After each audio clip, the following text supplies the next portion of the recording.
ao podcast Câmara Fortaleza. Hoje, junto com o meu amigo André Pinheiro, nós vamos bater um papo com a vereadora Priscila Costa, que também é jornalista. Vereadora, seja bem-vinda. Muito obrigada, uma alegria estar aqui com vocês na nossa casa, né? E eu acho que hoje a gente quer trazer quem está lá do outro lado também para nossa casa. Vai ser uma oportunidade maravilhosa. Exatamente, fazer essa aproximação, né? Afinal, para além de um cargo, existe um ser humano com uma história de vida, com um perfil bem interessante também.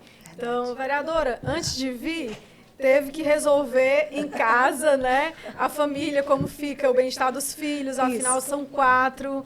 Fala os nomes deles e as idades. Pronto, eu sou mamãe de 4 crianças, né? Eu tenho a Zara, de 10 anos, o Noah, de 9 anos, tenho também o Judá, de 4 aninhos, e agora a Zoe, de 5 meses. Como eu estava falando antes, né? Eu e meu esposo, a gente sempre teve no coração de ser bem intencional na escolha dos nomes, né? E Zara, que é a raiz do nome Sara, da Bíblia Sagrada, ela remete à mensagem de luz da manhã. E isso para a gente foi muito forte, porque a Bíblia diz que quando a luz da manhã acontece, quando os raios solares, né, os primeiros despontam, as misericórdias do Senhor, elas se renovam. Então, como a luz da manhã é poderosa, né? E o Noah, que significa descanso. Judá significa louvor ao Senhor. E Zoe, que estava na minha barriga quando eu estava lá no Congresso Nacional, lutando contra a morte, lutando contra o aborto, a gente decidiu que quando ela nascesse, o nome dela seria Zoe, que significa vida, vida de Deus. Maravilha, né, André? A família é grande. A família é grande, e sem contar, né, vereadora Polly, que os nomes também representam personagens, né, incríveis, né, da Bíblia Sagrada, né, principalmente no Antigo Testamento, pessoas fortes, pessoas que foram escolhidas, né, pelo Criador, por Deus, né, para serem exemplos para o seu povo, né? Sim, sim. E é importante, assim, quando eu falo ser intencional, não apenas nos nomes, mas eu acho que os pais devem ser intencionais em como viver a sua vida ao lado dos seus filhos, na criação dos seus filhos, porque também um dos princípios bíblicos é de que os nossos filhos são flechas, flechas nas nossas mãos. É assim que diz o versículo, como flechas nas mãos do valente,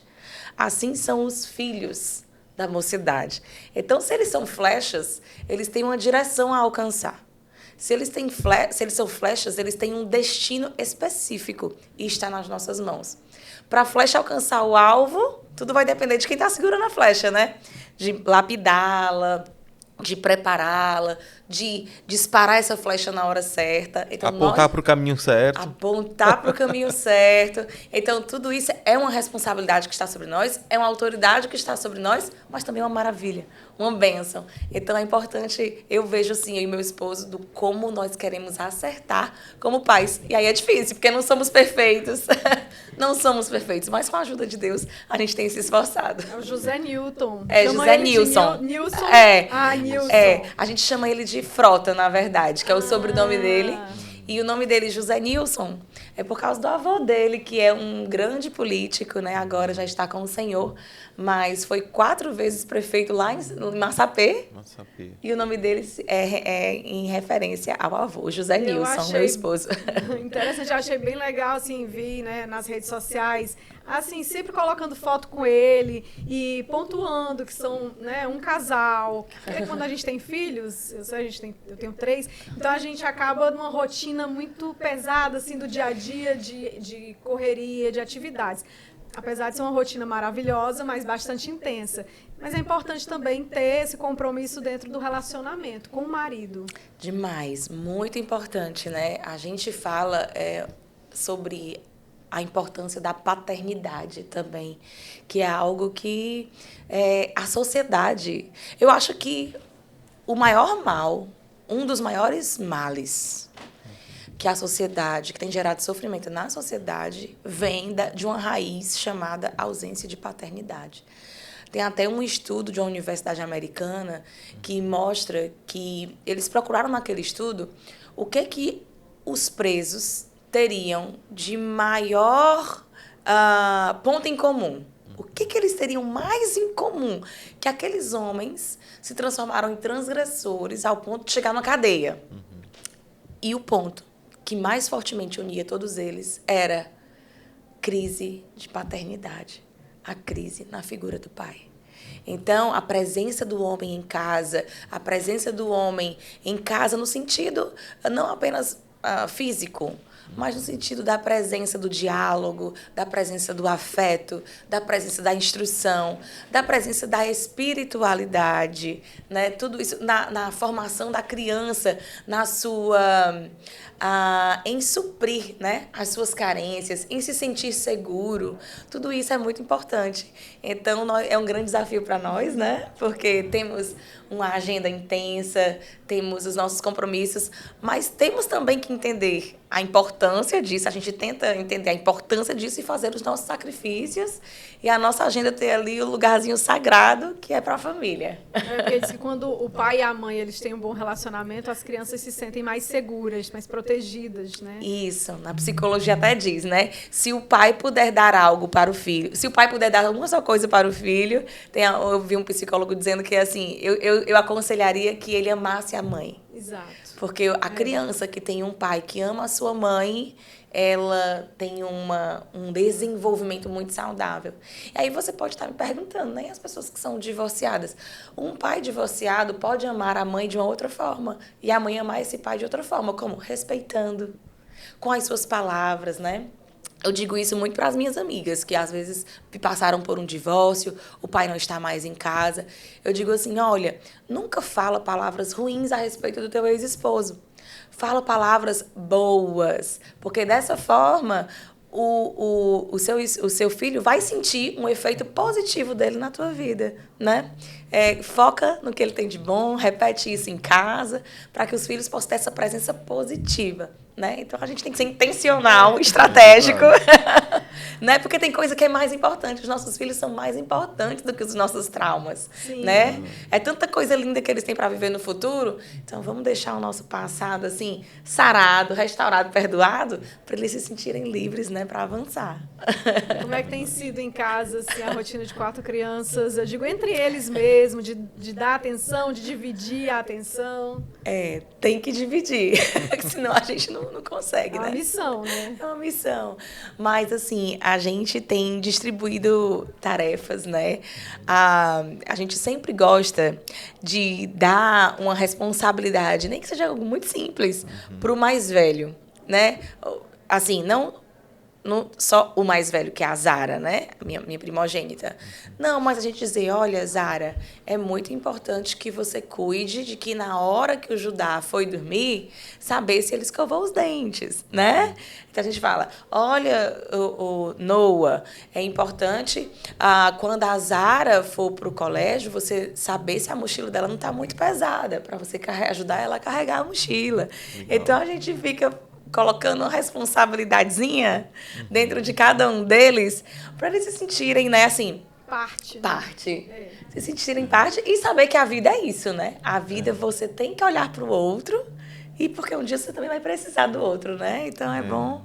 Eles já e por consequência também vai inserindo os valores, né, da família, os valores cristãos, né, que a senhora defende, né? Sim. Né? E desde criança, até porque tem um versículo, né, aliás, é uma passagem bíblica em Provérbios, né, que diz para instruir ao menino no caminho em que deve andar e mesmo quando ele envelhecer, não se desviará desse caminho. É verdade. Né? Então acho que é muito importante também, né, nesse sentido. Nossa, esse princípio assim é algo muito, muito poderoso. Porque a Bíblia diz, né? Ensina a criança no caminho. Ou seja, verdade. Você tem que estar naquele caminho, né? E ele com você no caminho. E eu estava conversando, inclusive, hoje, bem cedo, com o meu esposo, né?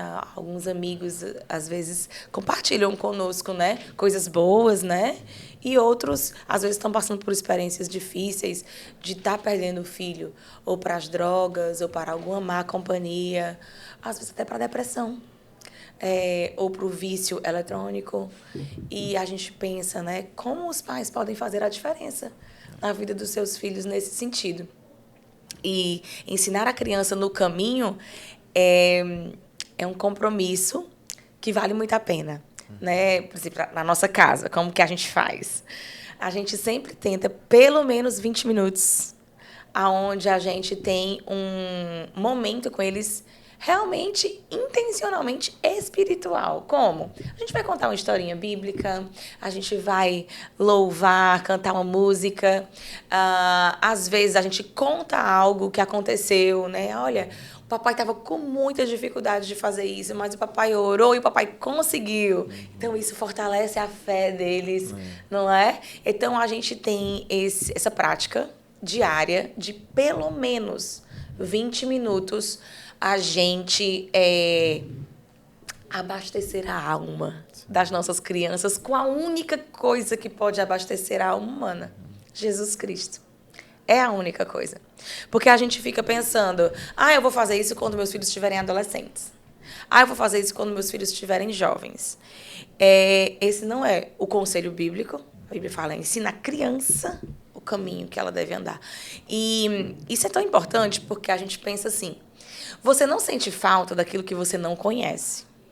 Você só sente falta daquilo que você conhece, né? Você sente falta daquilo que você conhece.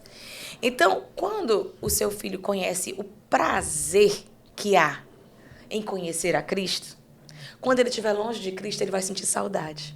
Porque ele conhece. Vai saber para onde correr, né? Ele vai saber para onde correr. É verdade. E a outra coisa também é a consciência de que ele tem uma alma. Por exemplo, você tem um filho gordinho, né? Uma amiga minha, a filhinha estava com diabetes, 12 anos. Aí ela começou a fazer esporte, melhorar a alimentação e tudo. Perdeu peso, se sentia melhor. E ela dizia assim, a filhinha dela, ai tia, eu tô me sentindo tão bem. Eu durmo bem, eu brinco melhor, eu subo as escadas, eu desço. Ela começou a ter a consciência do que era ter um corpo saudável, né? Da mesma forma, os nossos filhos precisam ter a consciência do que é ter o espírito saudável. Porque eles vão buscar isso. Quando o espírito deles estiver doente, eles vão dizer, opa, tem algo errado. Eu preciso cuidar da saúde da minha alma, né? E eu sei como fazer. Então, tudo isso a gente tem que ensinar quando criança. Até alguns que trabalham com formação e desenvolvimento humano dizem que até os 8 anos, né? Se não me engano, até 6 anos de idade. 7 anos. Né? Por aí. Nessa média. Nem 8, nem 6, bota logo no 7. No meio. Eu falei 7 porque eu ouvi falar 7, né? Né? Mas deve ser nesse período, Mas né? é nessa faixa etária mesmo. Né? De que a formação do caráter, Sim. o que vai ficar marcado naquela criança é essa fase. Então, isso é muito importante, né? De como nós, pais, estamos fazendo, criando o ambiente familiar, o ambiente do lar para aquela criança naquela faixa etária. É uma responsabilidade realmente muito grande, sobretudo para essas pessoas que vêm, né, a ocupar a sociedade no futuro. Então, não só a responsabilidade dentro da sua casa, mas do que vem a ser esse convívio depois, esses seres humanos. Agora, saindo um pouquinho desse assunto e falando da formação, como foi escolher jornalismo? Ou o jornalismo te escolheu? Ou foi um caminho que aconteceu naquela época mais nova? Olha só, eu sempre gostei muito da comunicação, né? Mas isso não era muito claro na minha mente de adolescente, por exemplo.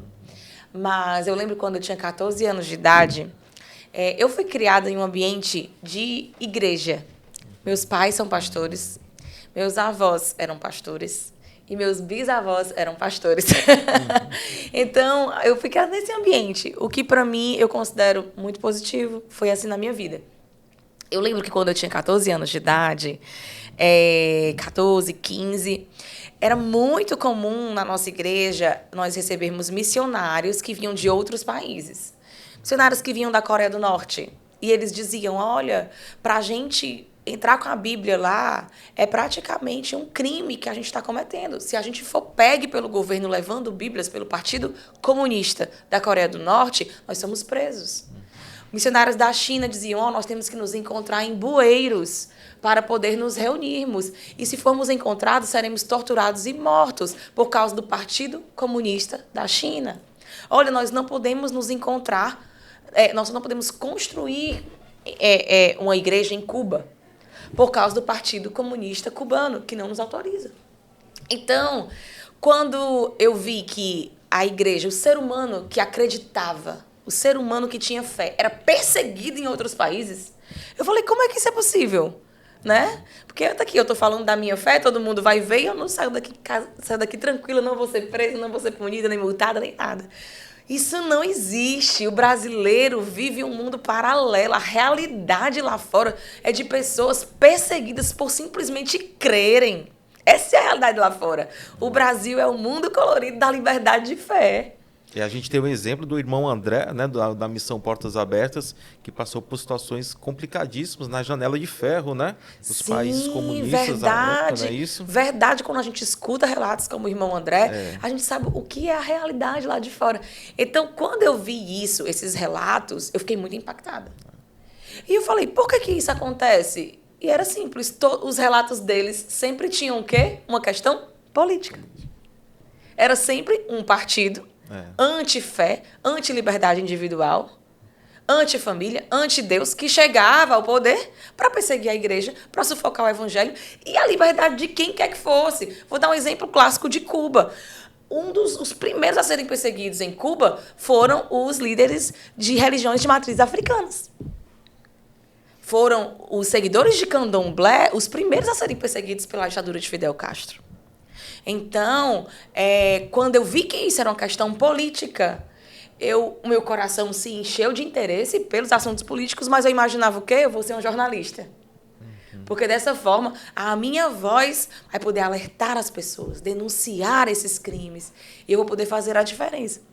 Eu não imaginava que a vida, né, que Deus, eu creio assim, me daria a oportunidade de estar diretamente, né, sendo uma voz aqui, na Câmara Municipal de Fortaleza. E como é que foi essa experiência, né, enquanto jornalista mesmo, na prática, nas gravações, enfim? Pronto. Foi muito inicial, né? Porque na época eu cheguei a morar em outro país. Eu morei na Austrália. Morei em Sydney, na Austrália. Passou quanto tempo lá, vereador? Eu passei 2 anos e meio. 2 anos e meio. Foi. Um tempinho bom. Um tempinho bom. E aí eu estava recém-formada, mas cheguei a ter experiências na reportagem, né, no jornalismo cultural, isso na televisão, né? Na televisão eu falava, a oportunidade que eu tive foi de falar mais de cultura, entrevistar artistas cearenses e também o que eu tive a oportunidade de viver na rádio, e aí eu acho que eu sou da rádio. Eu sabia. A minha alma. E quem é de rádio, né, permanece de rádio para sempre. Você pode fazer o que for. Gente, mas começou em rádio. Prende a gente, né? Prende, é incrível. E aí, na rádio, assim, eu me encontrei, porque eu me sentia mais liberdade de ser quem eu era, de chamar o ouvinte para perto. E era um programa independente de uma rádio cristã chamada Rádio Vida, onde lá eu fazia comentários sobre os noticiários do mundo cristão e do mundo perseguido. Nossa, era tudo que queria. Tudo que eu queria, época, né? E também trazia mensagens para os jovens, né? A gente poderia ali também já inserir alguns assuntos políticos, como, por exemplo, a questão da droga na sociedade, o aborto, a depressão, assuntos que são pautas humanas, né? Então, foi uma experiência incrível, né? Na comunicação pequena e verdinha, essa experiência. Mas aí, na política, eu pude encontrar também um outro tipo de jornalismo, que é as redes sociais, que a gente faz hoje, não é? Agora, então, essa proximidade... Eu estava vendo aqui, eu não lembro agora, mas tem muitos seguidores no Instagram, por exemplo, que é uma ferramenta bem acessada diariamente. Sabe quanto está, vereadora, hoje, de número de seguidores? 153 mil, Isso. É muita gente, né? Eu tenho as oportunidades que eu coloco o jornalismo mesmo. Teve uma época em que, como parlamentar, eu me senti uma jornalista sozinha. O sentimento, né, foi de solidão, que foi qual? Foi na pandemia.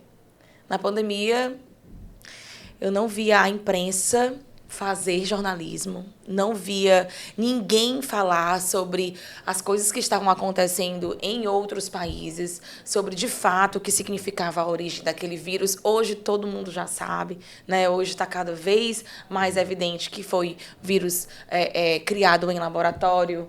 Então, todas essas questões que envolviam a pandemia, né? A falta de evidências daquilo que estavam colocando a todo custo, impondo a todo custo sobre a sociedade, e eu falava sobre aquilo, hoje está tudo isso comprovado, né? Agora mesmo, uma fabricante de uma das vacinas retirou do mercado. Por quê? Porque não presta para nada. Inclusive, não pode nem estar no mercado, porque ela faz mal.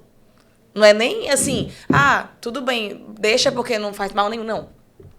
O risco é maior do que o benefício.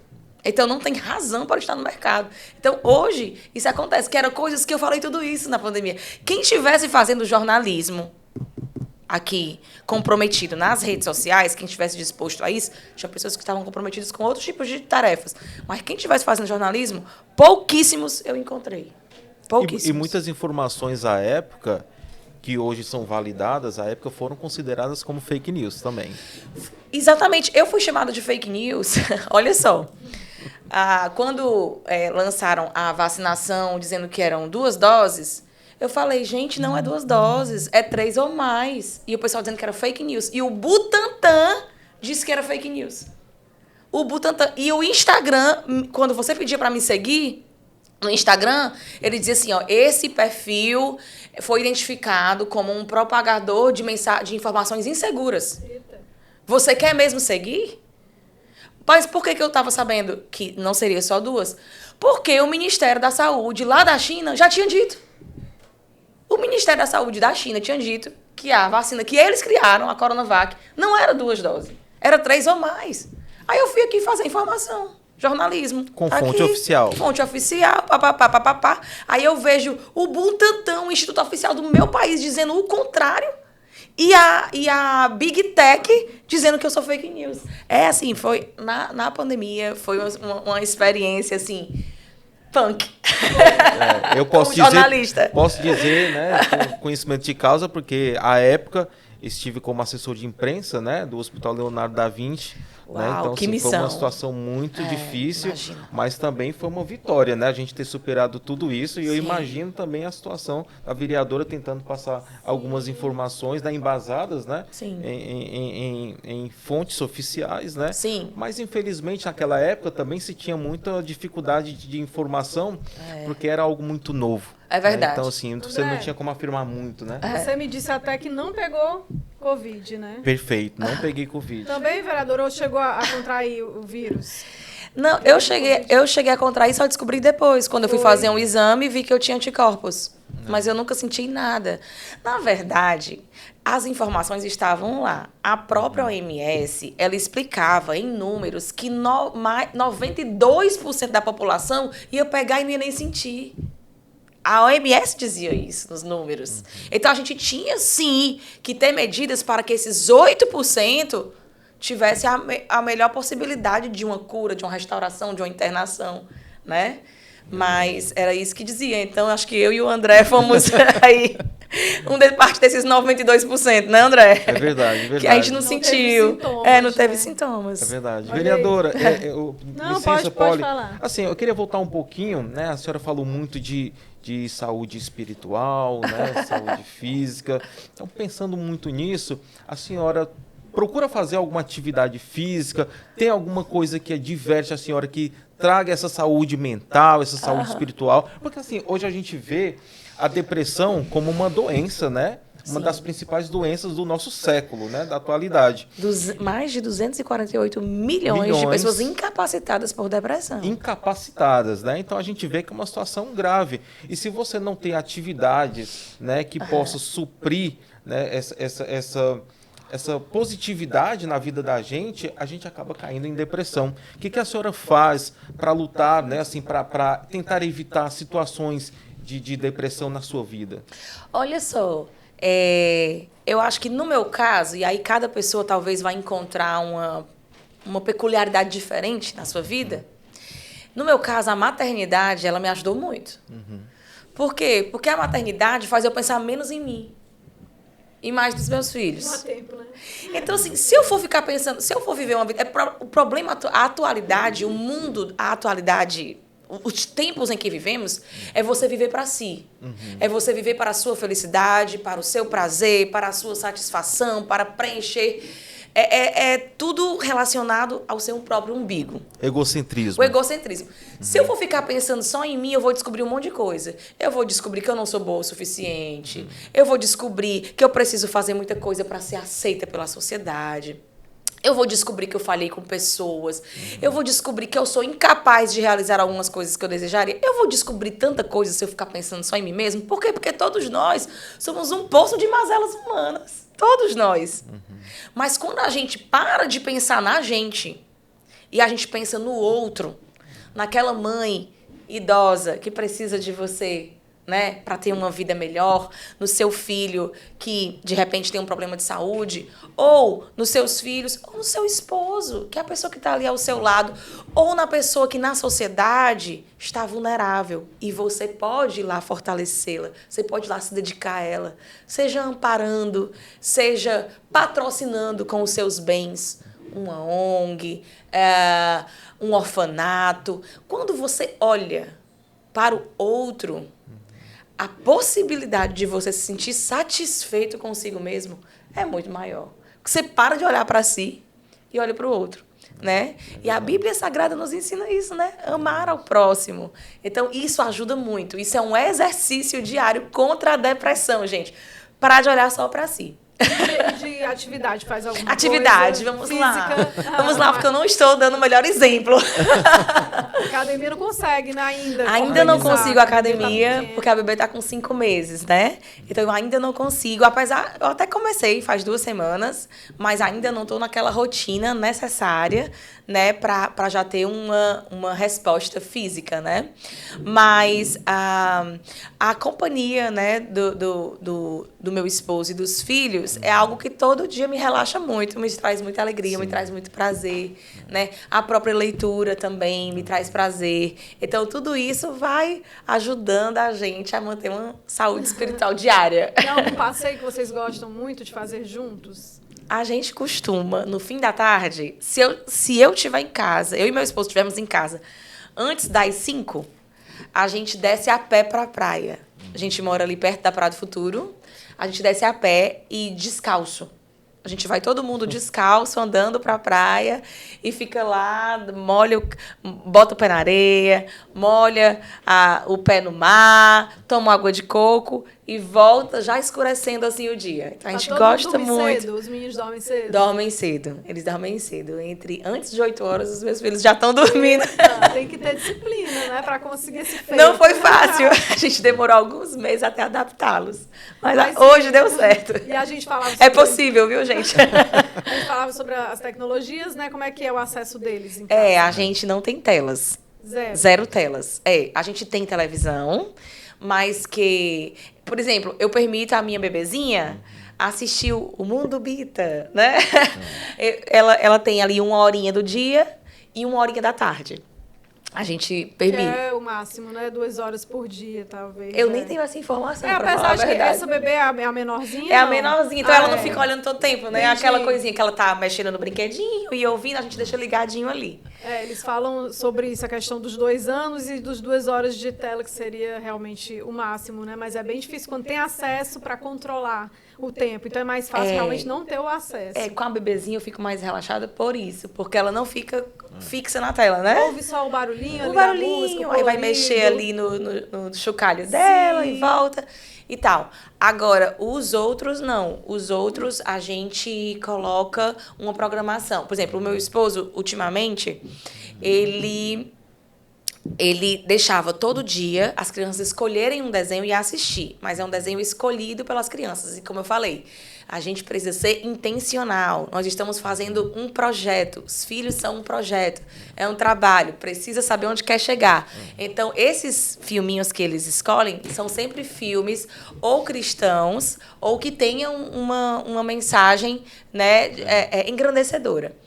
Então, recentemente, a minha filha Zara, mais velha, ela descobriu The Chosen, que é a série, né, O Escolhido, que fala sobre a vida de Cristo.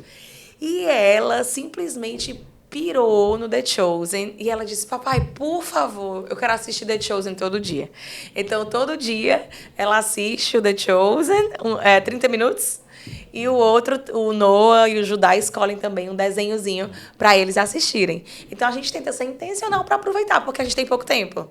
Então aproveita esse momento que eles querem o lazer, tenta combinar o lazer com uma lição também que vai trazer, né, um ensinamento para aquelas crianças. Isso que eu ia perguntar, porque assim, a gente tem muitos conteúdos, né, de uma diversidade imensa de conteúdos infantis, e às vezes a gente não sabe que existem conteúdos infantis cristãos, né, ou conteúdos infantis que tragam valores de família, que são os valores que a vereadora defende. Eu lembro até de um desenho que se chamava Superbook.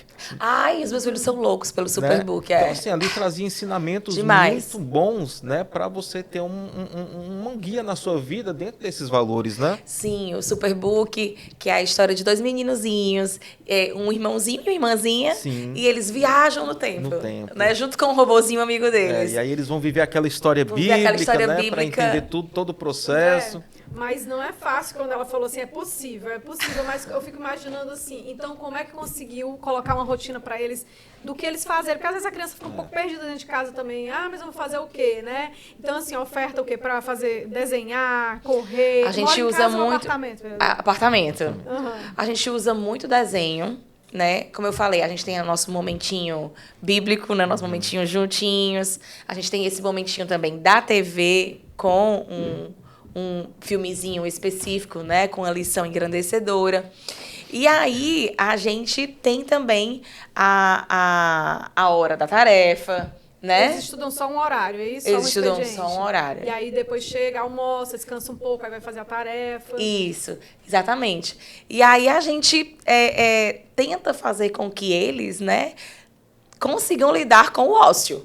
Né? Porque quando eu era pequena, eu tinha que lidar com o ócio, né? Era desse jeito. Era desse jeito, né? Eu lembro de um dia que eu não tinha mais o que fazer, aí meu pai me procurando, minha mãe também, me acharam lá com a vizinha na cobertura do prédio jogando as Barbies de paraquedas, né? A gente pegou umas sacolas de mercantil, fez paraquedas e não era desse jeito a nossa infância? A gente tinha que lidar com o ócio.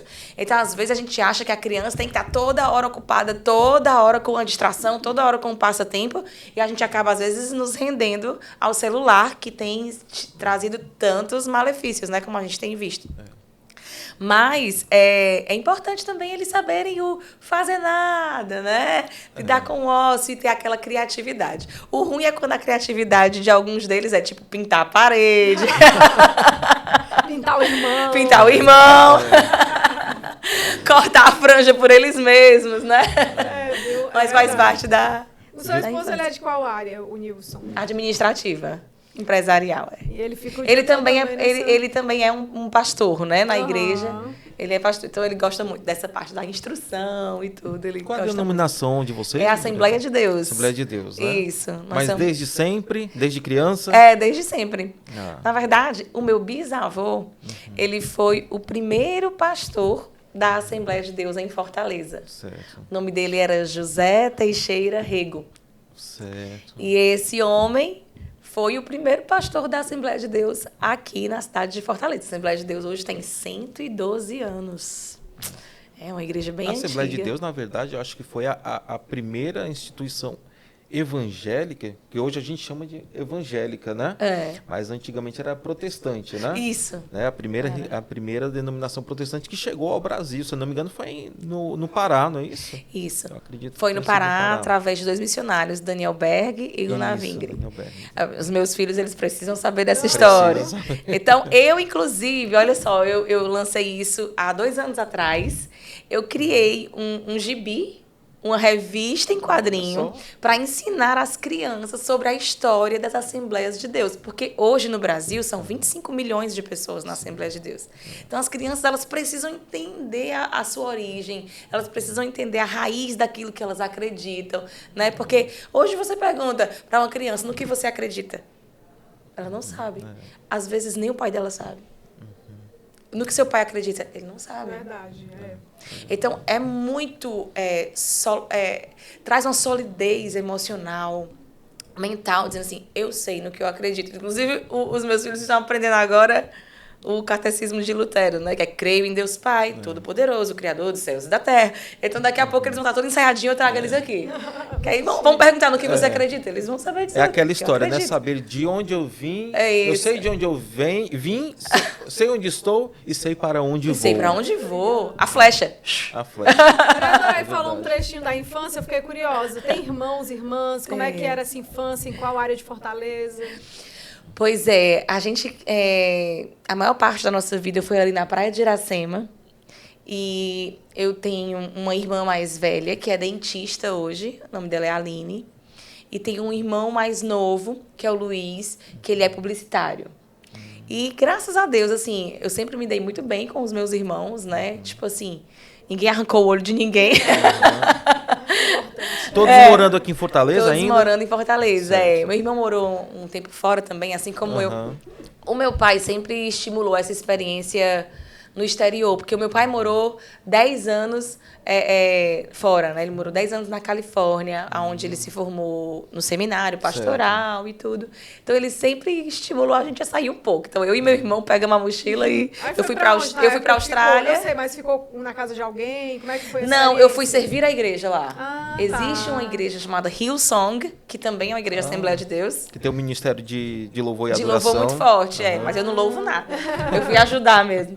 E aí, a gente aproveitou essa oportunidade, fizemos um curso lá, né, para a juventude, então foi muito importante. Valeu a pena, assim, o incentivo do meu pai. Já pensa que os filhos, de repente, vão também seguir esse caminho de ir para fora? Porque quando a gente eu acho importante, quando algo fez bem pra gente... De deixar eles essa parte serão estimulados, né, pelo menos. Porque foi muito positivo pra mim, então eu vou dizer, é uma experiência muito boa.